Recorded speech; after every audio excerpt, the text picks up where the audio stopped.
Polsek Y Jepara gagalkan penjualan sepeda motor hasil curian.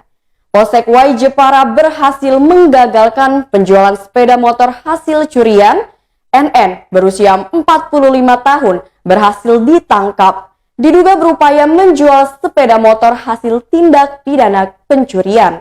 Kapolsek Y Jepara AKP Jalaluddin membenarkan hal tersebut pada Senin 4 Oktober 2021. Tersangka NN warga Kecamatan Jabung berhasil ditangkap saat hendak menguatkan motor hasil curian tersebut. NN dibekuk oleh kepolisian Polsek Y Jepara bersama gabungan Polsek Candipuro dan Satuan Reskrim Polres Lampung Timur saat membawa sepeda motor merek Honda Beat dengan nomor polisi BE 2513 NBT di Kecamatan Candipuro, Kabupaten Lampung Selatan.